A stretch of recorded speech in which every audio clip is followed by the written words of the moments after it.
जय श्री राधे कृष्णा साथियों। मैं भी कृष्णा ज्ञान सारा चैनल में आपका स्वागत करती हूँ। कैसे हैं आप? आपके अच्छे स्वास्थ्य और सुखद जीवन की मंगल कामना करती हूँ। आपके और अपने इष्ट देवों को कोटि कोटि नमन करते हुए, बड़ों को प्रणाम करते हुए वीडियो प्रारंभ करते हैं। साथियों, आज बात कर लेते हैं शीतला अष्टमी या सप्तमी की, यानी कि मैं बात करूँ तो बसोड़े की, यानी कि होली के सही 8 दिन बाद पूजे जाने वाली माता की। इसमें बच्चों के अच्छे स्वास्थ्य के लिए, उनकी निरोगी काया के लिए, उनका गुस्सा शांत करने के लिए, उनके ऊपर पूरे वर्ष माता की कृपा बनी रहे, उनको कोई दुख तकलीफ बीमारी ना, इसके लिए महिलाएं पूजा किया करती हैं। संपूर्ण पूजन विधि भी बताऊंगी सूक्ष्म रूप में, साथ के साथ ये भी बताऊंगी यदि आपने कभी शीतला माता की पूजा नहीं की तो क्यों करें और सूक्ष्म रूप से कैसे करें। अगर आपके यहाँ नहीं होती है तो मात्र एक वस्तु ऐसी क्या लें और उस वस्तु को कहाँ अर्पित करें कि माता शीतला आपसे प्रसन्न हो जाए।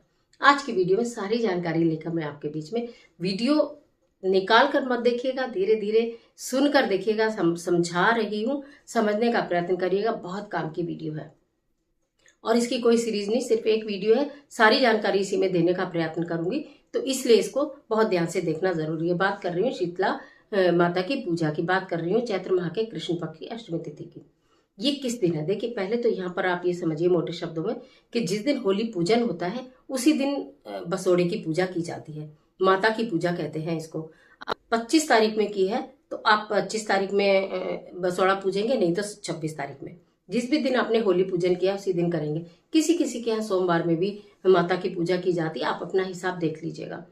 कहा जाता है शीतला माता, माता पार्वती और माता दुर्गा का ही रूप है। ये इनको हमेशा बासी चीजें और ठंडी चीजें ही चढ़ाई जाती हैं।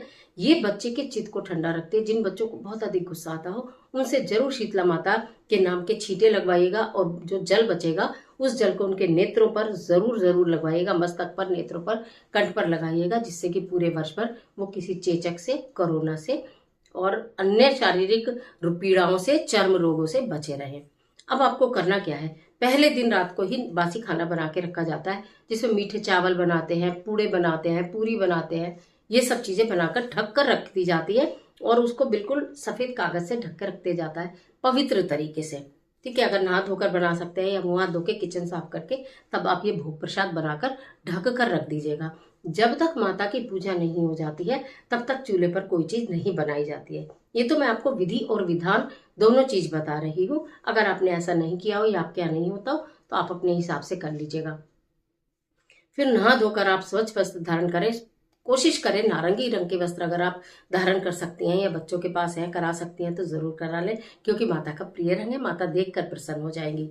फिर एक थाली ले ली जाती है जिसके अंदर हल्दी रखनी बहुत जरूरी है, जिसके अंदर कुमकुम रखी जाती है, जिसके अंदर चने की दाल रखी जाती है, गुड़ रखा जाता है, पुए रखे जाते हैं, मीठे चावल रखे जाते हैं, नीम के पत्ते रखे जाते हैं, इत्र रखा जाता है। इत्र से माता जो है बहुत जल्दी अट्रैक्ट होती है और आपकी बात को सुनती है। इत्र रखा जाता है, इसके साथ साथ मौली रखी जाती है, इसके साथ साथ दिया रखा जाता है। और हाँ, दिया ठंडा रखा जाता है, दिया जलाया नहीं जाता है। माता की इस पूजा में, शीतला माता की पूजा में दीपक प्रज्वलित नहीं करते हैं। आटे का दीपक बनाइए, तेल डालिए, बाती लगाइए और उसे ऐसे ही शांत रहने दीजिए और शीतल जल लोटा लिया जाता है। एक जबरदस्त वाली चीज बता रही हूँ, एक कुल्हड़ ले लेना, छोटा सा कुल्हड़, आप समझते हो ना, जिसमें कहीं कहीं चाय पीने के लिए मिलती है, कहीं कहीं दही भी मिलती है। कुल्हड़ आता है मिट्टी का, वो कुल्हड़ लेकर उसके अंदर दही रखिएगा। ठीक है, उस कुल्हड़ को सफेद कपड़े से, नहीं तो सफेद कागज से ढक लीजिएगा। 2-4 मिश्री के दाने उस दही में डाल दीजिएगा। अब वो अपनी पूजा के सामान में रख लीजिए। या तो आप इसे लेकर कहीं माता पर, आप पूरे समूह में जाती हैं तो माता है कहीं पूजने तो वहां जाइएगा, नहीं तो जहां पर होली का दहन हुआ होता है वहां जाया जाता है, आप वहां पर जाइएगा, नहीं तो किसी मंदिर में जाइएगा। और अगर ये सब भी कुछ न मिले तो आप अपने घर में भी इस पूजा को कर सकती हैं। जो भी आपने खाने की सामग्री इत्यादि रखी है उस पर हल्दी के छींटे लगाए जाते हैं, जल के छींटे लगाए जाते हैं, हाथ जोड़कर क्षमा मांगी जाती है और बच्चों को भी हल्दी का तिलक लगाया जाता है। जल अर्पित कर दिया जाता है, घर के बाहर के दोनों साइड जल अर्पित कर दिया जाता है। और जो जितनी भी आपकी पूजन की सामग्री, खाने की सामग्री आपने पूजा की है, वो सब गाय को खिला दी जाती है।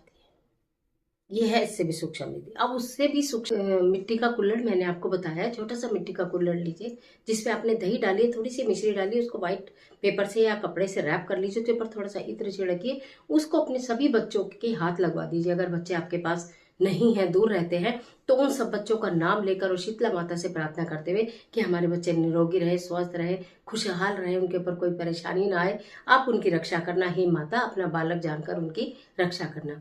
ऐसे मन में भाव लेते हुए उस कुल्हड़ को ले जाकर नीम के वृक्ष के नीचे रख दीजिएगा और हाथ जोड़कर मणि में शीतल माता से ये प्रार्थना करिएगा कि वो आपके बच्चों की रक्षा करें, उन्हें निरोगी रखें।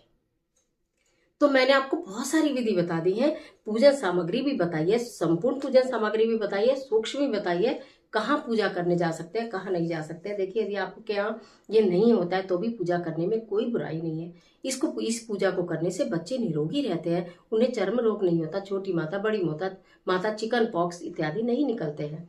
तो आपको इसलिए इस माता की पूजा जरूर कर लेनी चाहिए। तो इस शीतला जो माता की पूजा मैंने बताई है, या तो आप 31 मार्च में करेंगे या फिर 1 अप्रैल में करेंगे, वो अपना देखिएगा। जिस दिन भी आपने पूजा की हो, जो होलिका दहन जिस दिन आपके यहाँ हुआ हो, तो 31 मार्च में या फिर 1 अप्रैल में। स्थान मैंने बहुत सारे बता दिए। कुछ ना करने से करना सदैव बेहतर होता है।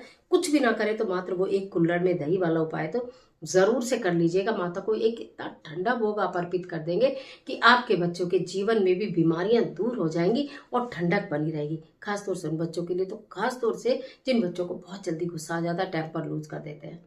तो शीतला माता के व्रत की, शीतला माता की पूजा की, शीतला माता के दिन की यानी बसोड़े की सभी को ढेर सारी शुभकामनाएं। माता शीतला का आशीर्वाद आप पर और आपके बच्चों पर सदैव बना रहे, वो आपके बच्चों की सदैव रक्षा करे, ऐसी मेरी भी हृदय से प्रार्थना है और आपको भी ढेर सारी शुभकामनाएं। आज के लिए इतना ही, इजाजत दीजिए। आशा करती हूँ वीडियो आपके लिए बहुत उपयोगी साबित होगी। मिलती है एक और जबरदस्त वीडियो के साथ। तब तक हंसते रहिए, मुस्कुराते रहिए, अपना और अपने अपनों का ख्याल कीजिए। वीडियो अच्छी लगे तो लाइक कीजिए, जितना चाहे अपने फ्रेंड के साथ शेयर कीजिए और कमेंट बॉक्स में अपने इष्ट देव को नमन करना बिल्कुल मत भूलिए। ईश्वर आपकी मदद